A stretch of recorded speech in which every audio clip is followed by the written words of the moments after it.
आज के सेशन का पहला प्रश्न पढ़ेंगे। पहला प्रश्न है कि भारतीय संविधान का कौन सा अनुच्छेद सहकारी समितियों यानी कि कोऑपरेटिव सोसाइटीज के संवर्धन से संबंध। और लास्ट में अपना अपना स्कोर आप लोग कमेंट करके जरूर बताइएगा। देखिए ध्यान दीजिएगा फ्रेंड्स, भारतीय संविधान का जो अनुच्छेद 43 ख, हिंदी में इसको हम लोग 43 ख कहेंगे और अंग्रेजी में इसको हम लोग 43 बी कहेंगे। 43 बी जो है यानी 43 ख जो है, यह अनुच्छेद सहकारी समितियों के प्रोत्साहन से संबंधित है, यानी कि कोऑपरेटिव सोसाइटी के संवर्धन से संबंधित अनुच्छेद जो है यह 43 बी हो जाएगा। नेक्स्ट क्वेश्चन है हमारा, काफ़ी इंपॉर्टेंट क्वेश्चन है और सारे के सारे इंपॉर्टेंट क्वेश्चंस को ही मैंने शामिल किया हुआ है। देखिए फ्रेंड्स, दूसरा प्रश्न है कि मतदान की आयु 21 वर्ष से घटा करके 18 वर्ष जो है किस संविधान संशोधन के द्वारा किया गया।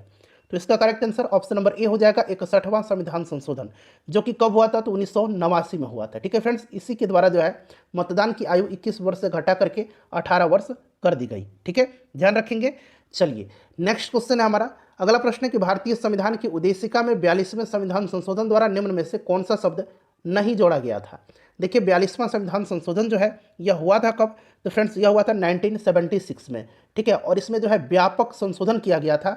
इसी के कारण जो है इसको मिनी कॉन्स्टिट्यूशन यानी कि लघु संविधान भी कहा जाता है। अगर आपसे पूछा जाए कि लघु संविधान जो है किस संविधान संशोधन को कहा जाता है, तो आपको याद रखना है 42वां संविधान संशोधन। ठीक है, जो कि 1976 में हुआ था और इसी के द्वारा संविधान की उद्देशिका में समाजवादी, पंथ निरपेक्ष और अखंडता शब्द जोड़े गए थे। गणराज्य शब्द जो है यहाँ पर ध्यान दीजिएगा, यह मूल संविधान की उद्देशिका में पहले से ही वर्णित था, तो यह नहीं जोड़ा गया।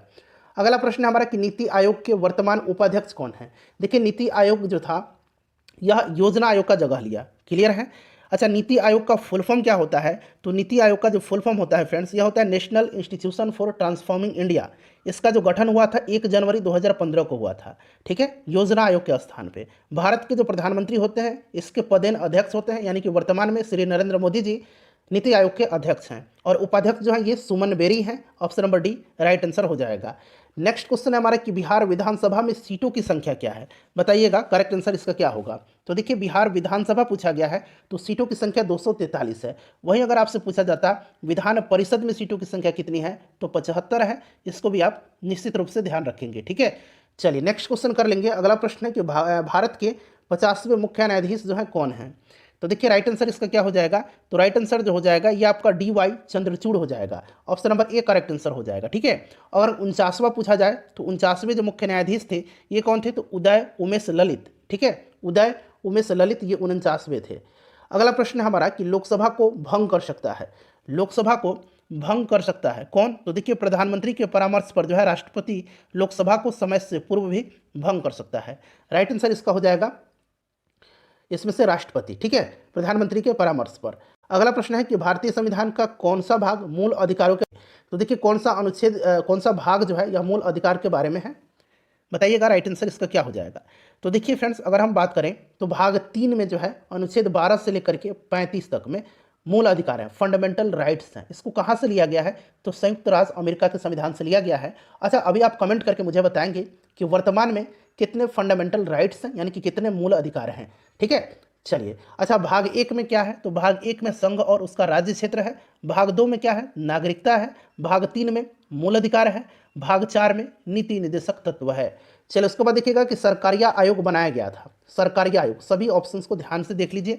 और देखिए सरकारिया आयोग जो बनाया गया था इसका गठन जो है केंद्र राज्य संबंधों की समीक्षा करने के लिए 1983 में 1983 में केंद्र सरकार ने उच्चतम न्यायालय के सेवानिवृत्त न्यायाधीश RS सरकारिया की अध्यक्षता में इस आयोग का गठन किया था।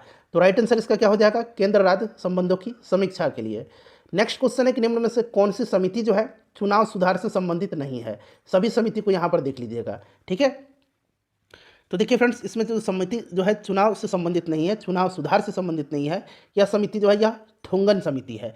ठुंगन समिति ध्यान रखेंगे, ठुंगन समिति का संबंध पंचायती राज से है। ठीक है, पंचायती राज संस्था से है। बाकी तारकुंडे, दिनेश गोस्वामी और इंद्रजीत गुप्ता समिति का संबंध जो है चुनाव सुधार से है। चलिए अगला प्रश्न है कि राष्ट्रपति को महाभियोग की प्रक्रिया से कौन अपदस्थ कर सकता है, बताइएगा इसका राइट आंसर क्या हो जाएगा, कौन अपदस्थ कर सकता है। तो यहाँ पर ध्यान दीजिएगा। देखिए फ्रेंड्स अगर हम बात करें तो यह संसद कर सकता है। यहाँ पर ध्यान दीजिएगा, भारतीय संविधान का जो अनुच्छेद 61 है, अनुच्छेद 61 में जो है राष्ट्रपति को महाभियोग के द्वारा उसके पद से हटाया जा सकता है, यह बात कहा गया है। और राष्ट्रपति पर महाभियोग जो है केवल संविधान के उल्लंघन के आधार पर ही लगाया जा सकता है। और ध्यान दीजिएगा, महाभियोग जो है इसकी प्रक्रिया संसद के किसी भी सदन, चाहे वह लोकसभा हो या फिर राज्यसभा हो, वहाँ लाई जा सकती है। तो राइट आंसर इसका संसद हो जाएगा। नेक्स्ट क्वेश्चन है कि राज्यसभा का सभापति अपना त्यागपत्र संबोधित करता है। अच्छा, राज्यसभा का जो सभापति होता है यह होता कौन है? तो ये भारत के उपराष्ट्रपति होते हैं। आर्टिकल 64 में कहा गया है कि जो भारत का उपराष्ट्रपति है यह राज्यसभा का पदेन सभापति होगा। ठीक है, राज्यसभा का वह सदस्य नहीं होता है, ध्यान रखेंगे फ्रेंड्स। और उपराष्ट्रपति राष्ट्रपति को संबोधित अपने हस्ताक्षर द्वारा त्यागपत्र जो है दे सकता है। क्लियर? तो यह आपका राष्ट्रपति हो जाएगा। अगला प्रश्न है, और फ्रेंड्स प्लीज़ वीडियो को लाइक कर दीजिएगा। मैं पूरी डिटेल में आपको बताना चाहता हूं और हमेशा प्रयास करता हूं कि कुछ ना कुछ यहां से आप नया सीखें। चलिए, भारत में संप्रभु कौन सा है? तो संप्रभु आपने उद्देशिका में ही पढ़ा है। शुरुआती होता है हम भारत के लोग, यानी कि भारत के लोग। बिहार दिवस कब मनाया जाता है? तो बिहार दिवस प्रत्येक वर्ष 22 मार्च के दिन मनाया जाता है। ये इंपॉर्टेंट है, फ्रीक्वेंटली यह प्रश्न रिपीट होता है एग्जाम में, तो आपको ध्यान रखना है। ठीक है, और 22 मार्च को जल दिवस भी मनाया जाता है, 22 अप्रैल को पृथ्वी दिवस मनाया जाता है। ठीक है, चलिए नेक्स्ट क्वेश्चन हमारा कि निम्न में से कौन संविधान निर्मात्री सभा का सदस्य नहीं था? बताइएगा इसका करेक्ट आंसर क्या होगा। तो इसमें से आपके मोहम्मद अली जिन्ना हो जाएगा। देखिए फ्रेंड्स, जो संविधान सभा के लिए जो निर्माण किया जा रहा था संविधान, तो उसमें समिति बनाया गया था जिसमें से पंडित जवाहरलाल नेहरू जी थे, यह संघ शक्ति समिति के अध्यक्ष थे। संघ शक्ति समिति के अध्यक्ष B.R. अम्बेडकर जी थे, बाबा साहब अम्बेडकर, ये क्या थे? तो ये प्रारूप समिति के अध्यक्ष थे। और डॉक्टर राजेंद्र प्रसाद जी जो थे ये संचालन समिति के अध्यक्ष थे। तो एटलीस्ट ये 3 चीज़ आप जरूर ध्यान रखेंगे। अगला प्रश्न है कि भारत में बजट निर्माण का कार्य किया जाता है। भारत में बजट निर्माण का कार्य जो है यह पूछा गया है। तो भारत में केंद्रीय बजट, रेल बजट के सहित इसका निर्माण कार्य जो है यह वित्त मंत्रालय के आर्थिक मामलों के विभाग, आर्थिक कार्य विभाग के द्वारा किया जाता है। तो यहाँ पर देखिएगा वित्त मंत्रालय दिया गया है। ऑप्शन नंबर ए इस हिसाब से राइट आंसर हो जाएगा। ठीक है, चलिए उसके बाद नेक्स्ट क्वेश्चन है कि राष्ट्रीय मानवाधिकार आयोग की स्थापना कब हुई थी? राष्ट्रीय मानवाधिकार आयोग की स्थापना जो है यह आपसे पूछा गया है। तो ध्यान देंगे 1993 में हुई थी। और यह एक जो है संवैधानिक निकाय है, संवैधानिक नहीं, यह एक सांविधिक निकाय है। ठीक है, संवैधानिक नहीं है, इस बात को ध्यान रखेंगे। ठीक है, इसका गठन जो है संसद का अधिनियम के द्वारा किया गया है। कहीं भी आपका जो संविधान है इसमें इसका जिक्र नहीं है, इसलिए संवैधानिक नहीं है, एक सांविधिक निकाय है। और वर्तमान में राष्ट्रीय मानवाधिकार आयोग के अध्यक्ष जो हैं ये जस्टिस अरुण कुमार मिश्रा हैं, AK मिश्रा हैं, इस बात को आप ध्यान रखेंगे। चलिए, बिहार विधान परिषद के वर्तमान में अध्यक्ष कौन है? बिहार विधान परिषद पूछा गया है। तो वर्तमान में देवेश चंद्र ठाकुर हैं। कौन है? देवेश चंद्र ठाकुर जो है वर्तमान में बिहार विधान परिषद के अध्यक्ष हैं, ध्यान रखेंगे। ठीक है, अच्छा, अवध बिहारी चौधरी, एक नाम और आपको याद रखना है, अवध बिहारी चौधरी, ये वर्तमान में बिहार विधानसभा के अध्यक्ष हैं। क्लियर? चलिए, भारतीय सशस्त्र बलों के पहले चीफ ऑफ डिफेंस स्टाफ यानी कि CDS कौन थे? यह आपसे पूछा गया है। बताइए राइट आंसर इसका क्या हो जाएगा। CDS कौन थे? तो CDS जो थे यह जनरल बिपिन रावत थे पहले। देखिए फ्रेंड्स, इनकी मृत्यु जो है ध्यान देंगे 8 दिसंबर 2021 को एक हेलीकॉप्टर दुर्घटना में हो गया था। तो ये पहला CDS पूछा गया, तो जनरल बिपिन रावत थे। वर्तमान में अगर आपसे पूछा जाएगा तो अनिल चौहान है, इसको भी आप ध्यान रखेंगे। चलिए, राजनीतिक दल आवश्यक है। तो राजनीतिक दल जो है यह आवश्यक होता है कहाँ पर? तो यह लोकतंत्र में होता है। आधुनिक लोकतंत्र को कहा जाता है, आधुनिक लोकतंत्र जो है उसको प्रतिनिधित्व लोकतंत्र कहा जाता है। Option number C right answer हो जाएगा। ठीक है, प्रतिनिधित्व। और भारत में अप्रत्यक्ष प्रतिनिधित्व लोकतंत्र है, याद रखेंगे आप। ठीक है, चलिए अगला प्रश्न करेंगे अब। नेक्स्ट क्वेश्चन है कि भारतीय संविधान की किस अनुसूची का संबंध भाषाओं से है? बहुत ही सिंपल सा क्वेश्चन है, बता दीजिए करेक्ट आंसर इसका क्या हो जाएगा। तो यह जो कौन सी अनुसूची है? तो यह 8वीं अनुसूची है। कौन सी अनुसूची है? तो यह 8वीं अनुसूची है, ध्यान रखना आपको। ठीक है, 8वीं अनुसूची में कितने भाषाओं का उल्लेख किया गया है? तो 8वीं अनुसूची में जो है 22 भाषाओं का उल्लेख किया गया है। ठीक है, तो यहाँ पर देखिएगा अनुसूची का संबंध भाषाओं के साथ है, तो 8वीं अनुसूची। वर्तमान में कितने अनुसूचियाँ हैं? तो टोटल 12 अनुसूची हैं, याद रखना आपको। राष्ट्रीय एकता परिषद की अध्यक्षता कौन करता है? राष्ट्रीय एकता परिषद एक सरकारी सलाहकार निकाय है और इसकी अध्यक्षता प्रधानमंत्री करते हैं। नेक्स्ट क्वेश्चन है कि मौलिक अधिकारों का निलंबन कौन कर सकता है? देखिए फ्रेंड्स, मैंने हिस्ट्री का एक मास्टर वीडियो कवर कराया हुआ है, उसमें 150 प्रश्न है, उसको एक बार आप लोग जरूर एग्जाम से पहले देख लीजिएगा, लिंक डिस्क्रिप्शन में आपको मिल जाएगा। मौलिक अधिकारों का निलंबन जो है ये राष्ट्रपति, ऑप्शन नंबर C जो होगा इसका राइट आंसर हो जाएगा। नेक्स्ट क्वेश्चन है किसी राज्य का उच्चतम विधि अधिकारी कौन होता है? तो फ्रेंड्स, यह जो होता है यह एडवोकेट जनरल होता है, यानी कि इसको महाधिवक्ता कहा जाता है। महाधिवक्ता की नियुक्ति जो है आर्टिकल 165 अनुच्छेद 165 के अनुसार उस राज्य के राज्यपाल के द्वारा की जाती है। क्लियर है?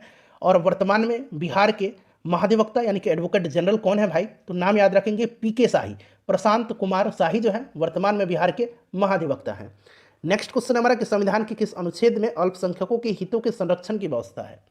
तो अल्पसंख्यकों के हितों के संरक्षण की व्यवस्था जो है यह आपसे पूछा गया है, तो अनुच्छेद 29 में है। अनुच्छेद 32 संवैधानिक उपचारों के अधिकार दिया गया है, जिसको बाबा साहब अम्बेडकर ने संविधान की आत्मा कहा है। अनुच्छेद 19 क्या है, तो अनुच्छेद 19 में स्वतंत्रता का अधिकार है। अनुच्छेद 14 में क्या है, तो समता का अधिकार है। नेक्स्ट क्वेश्चन है संविधान के किन अनुच्छेदों में मौलिक अधिकारों का वर्णन है। तो अभी मैंने आपको बताया था अनुच्छेद 12 से 35 में संविधान के भाग 3 में इसका वर्णन किया गया है। नेक्स्ट क्वेश्चन है हमारा कि वित्त आयोग क्या है। अब देखिए, वित्त आयोग जो है यह एक संवैधानिक निकाय है। क्यों संवैधानिक निकाय है, तो इसका चर्चा हमारे संविधान के अनुच्छेद 280 में किया गया है। अनुच्छेद 280 के प्रावधानों के तहत जो है राष्ट्रपति के द्वारा हर 5 साल के अंतराल पर वित्त आयोग का गठन किया जाता है। वर्तमान में 15वां वित्त आयोग चल रहा है और इसके जो अध्यक्ष हैं NK सिंह हैं, इसको भी आप याद रखेंगे। चलिए, उसके बाद नेक्स्ट क्वेश्चन है कि शिक्षा और वन जो है संविधान की किस सूची के अंतर्गत आते हैं। तो शिक्षा और वन जो है यह किस सूची के अंतर्गत आते हैं, तो ध्यान रखेंगे फ्रेंड्स, यह आपके आ जाएंगे समवर्ती सूची के। ठीक है, समवर्ती सूची राइट आंसर हो जाएगा, यह समवर्ती सूची के अंतर्गत आते हैं। ठीक है फ्रेंड्स, चलिए अगला प्रश्न करेंगे। नेक्स्ट क्वेश्चन है हमारा कि भारतीय संविधान को अपनाया गया था। तो भारतीय संविधान को जो है यह अपनाया गया था संविधान सभा के द्वारा। हमारा जो संविधान है यह अंगीकृत कब हुआ था, तो 26 नवंबर 1949 को संविधान सभा के द्वारा अंगीकृत किया गया था, 26 नवंबर 1949 को। और पूर्णतः जो है हमारा संविधान लागू कब हुआ था, तो 26 जनवरी 1950 से पूर्णतः यह लागू हुआ था।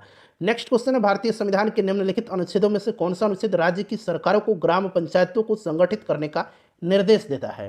तो फ्रेंड्स, यह जो निर्देश देता है यह आपसे पूछा गया है। तो यह आर्टिकल 40 है। कौन सा आर्टिकल है, तो आर्टिकल 40 है। ठीक है, याद रखेंगे आर्टिकल 40। चलिए नेक्स्ट क्वेश्चन है अनुच्छेद 32 संवैधानिक उपचारों का अधिकार है। अनुच्छेद 51 जो है अंतर्राष्ट्रीय शांति और सुरक्षा की अभिवृद्धि से संबंधित है। ऑप्शन बी होगा राइट आंसर इसका। देखिए, राष्ट्रपति के चुनाव में भाग लेने वाला निर्वाचक मंडल में होता है।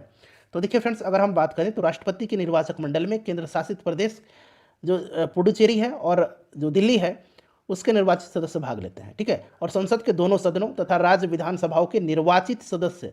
ठीक है, तो ऑप्शन नंबर लोकसभा, राज्यसभा और सभी राज्यों के विधानसभा के निर्वाचित सदस्य इसका करेक्ट आंसर हो जाएगा। संपत्ति के अधिकार को भारतीय संविधान के किस संशोधन के द्वारा मौलिक अधिकार की सूची से हटा दिया गया था, बताइएगा राइट आंसर इसका क्या होगा।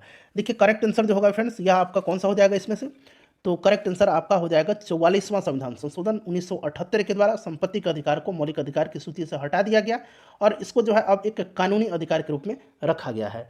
अगला प्रश्न करेंगे कि भारतीय संविधान में पहला संशोधन किस वर्ष किया गया था।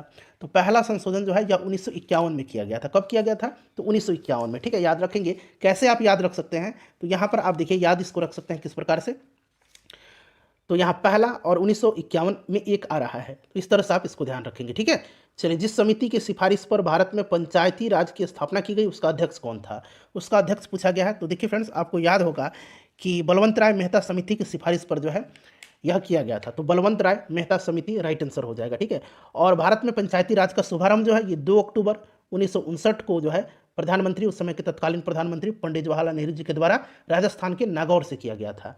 नेक्स्ट क्वेश्चन हमारा कि पंचायत के चुनाव कराने हेतु निर्णय किसके द्वारा लिया जाता है, तो यह राज्य सरकार के द्वारा जो है लिया जाता है। ठीक है, चलिए उसके बाद नेक्स्ट क्वेश्चन है कि निम्नलिखित में से किस संविधान संशोधन अधिनियम को लघु संविधान यानी कि मिनी कॉन्स्टिट्यूशन कहा गया है। अभी मैंने आपको बताया है पूरी डिटेल में इसके बारे में। ठीक है, आंसर आप कमेंट करके बता दीजिए। चलिए उसके बाद देखिएगा कि राष्ट्रीय आपातकाल के समय लोकसभा की अवधि को प्रथम बार राष्ट्रपति के द्वारा कितने समय के लिए बढ़ाया जा सकता है, बताइए करेक्ट आंसर इसका क्या हो जाएगा, कितने समय के लिए इसको बढ़ाया जा सकता है। तो यहाँ पर ध्यान दीजिएगा, इसको बढ़ाया जा सकता है 1 वर्ष के लिए, लेकिन प्रत्येक 6 माह में संसद की स्वीकृति आवश्यक होती है। तो यहाँ पर 1 साल यानी कि 12 महीने राइट आंसर हो जाएगा। कार्यपालिका से न्यायपालिका का पृथक्करण का निर्देश संविधान के किस अनुच्छेद में दिया गया है, यह अनुच्छेद आपसे पूछा गया है, बताइए किस अनुच्छेद में दिया गया है। तो यहाँ पर ध्यान दीजिएगा, सबसे पहले तो जान लीजिए कि यह जो है फ्रेंड्स यह आपके राज्य की नीति निर्देशक सिद्धांत में आता है। ठीक है, और यह अनुच्छेद दिया गया है किसमें, तो अनुच्छेद 50 में है। अनुच्छेद 51 में मैंने बताया था अंतर्राष्ट्रीय शांति और सुरक्षा की अभिवृद्धि है। अनुच्छेद 48 में कृषि और पशुपालन का संगठन है और अनुच्छेद 49 में राष्ट्रीय महत्व के संस्मारकों का संरक्षण है। चलिए, निम्नलिखित में से कौन सा संविधान संशोधन निर्दिष्ट करता है कि ग्राम पंचायत में 1/3 सीटें महिलाओं के लिए आरक्षित होनी चाहिए। बहुत ही इंपॉर्टेंट क्वेश्चन है फ्रेंड्स, बता दीजिए इसका राइट आंसर क्या हो जाएगा। तो देखिए यह जो है 73वां संविधान संशोधन है। ठीक है, इसी के तहत जो है पंचायती राज को एक संवैधानिक दर्जा मिला। ठीक है, और इसका जो यहाँ पर ध्यान देंगे अनुच्छेद 243 जो है, अनुच्छेद 243 के अनुच्छेद डी में, ठीक है, अनुच्छेद 243 डी के आधार पर पंचायती राज में महिलाओं को 1/3 सीटें आरक्षित किया गया है, ठीक है। और याद होगा आपको कि अपना राज्य बिहार पहला राज्य रहा जहां महिलाओं के लिए 50% स्थान आरक्षित किया गया, ठीक है। तो ये बात भी ध्यान रखेंगे। उसके बाद देखिए, राज्यसभा धन विधेयक को अधिकतम कितने समय तक रोक सकती है? धन विधेयक को अधिकतम जो है यह 14 दिन के लिए रोक सकती है, ठीक है, मात्र 14 दिन के लिए अधिकतम यह रोक सकती है। तो यहाँ पर 14 दिन हो जाएगा। देखिए, निम्नलिखित में से किस समिति यानी कि कमेटी आयोग ने न्याय पंचायत बनाने की सिफारिश की थी? तो अशोक मेहता कमेटी ने 1978 में 1978 में गांव में अलग अलग न्याय पंचायत बनाने की अनुशंसा की थी। अशोक मेहता समिति हो जाएगा। निम्नलिखित में से कौन सा कार्य जो है स्थानीय स्वशासन के अधिकार क्षेत्र में नहीं आता है? स्थानीय स्वशासन के अधिकार क्षेत्र में नहीं आता है। बताइए राइट आंसर इसका क्या हो जाएगा? तो इसका जो करेक्ट आंसर हो जाएगा वो सार्वजनिक अनुशासन का रख रखाव नहीं आएगा। स्वास्थ्य, स्वच्छता, जन उपयोगी सेवा, ये सभी आएगा। नेक्स्ट क्वेश्चन, लोकलेखा समिति अपनी वार्षिक रिपोर्ट किसे पेश करती है? अब यहाँ पर देखिए, लोकलेखा समिति के बारे में पूछा गया है। लोकलेखा समिति के बारे में आपको याद भी होगा, कई बार मैंने आपको बताया भी है। अब यहाँ जो भी मैं बता रहा हूँ उसको आप ध्यान से सुन लीजिए। देखिए, लोकलेखा समिति संसद की आर्थिक मामलों की एक समिति है और यह एक अस्थायी समिति है। इस समिति में लोकसभा के 15 सदस्य और राज्यसभा के 7 सदस्य, यानी कि टोटल इसमें 22 सदस्य होते हैं। इस समिति का जो अध्यक्ष होता है, लोकसभा का मुख्य विपक्षी दल होता है, उसका कोई सदस्य होता है। और यह समिति जो है नियंत्रक महालेखा की परीक्षा की जांच की प्रतिवेदन की समीक्षा करती है और अपना वार्षिक समीक्षा रिपोर्ट जो है लोकसभा के अध्यक्ष को सौंपती है। तो यह लोकसभा अध्यक्ष हो जाएगा। और खास करके जो लोकसभा में उसमें विपक्षी दल का जो नेता होता है वही जो है इसका अध्यक्ष जेन्युइनली बनाया जाता है। 1 वर्ष का कार्यकाल होता है इस समिति का, ध्यान रखेंगे। निम्नलिखित में से संसद का अंग कौन सा है? तो यह संसद जो हमारी लोकसभा, राज्यसभा और राष्ट्रपति से मिलकर के बनी है। आर्टिकल 79 के अनुसार संसद का गठन किया जाता है। संसद में लोकसभा, राज्यसभा और राष्ट्रपति तीनों शामिल होते हैं, ठीक है। चलिए, अगला प्रश्न है कि अनुच्छेद 317 का संबंध किस राज्य के विशेष प्रावधान से था? तो ये आपको पता होगा, जम्मू कश्मीर से था, जिसको कि अब हटा लिया गया है।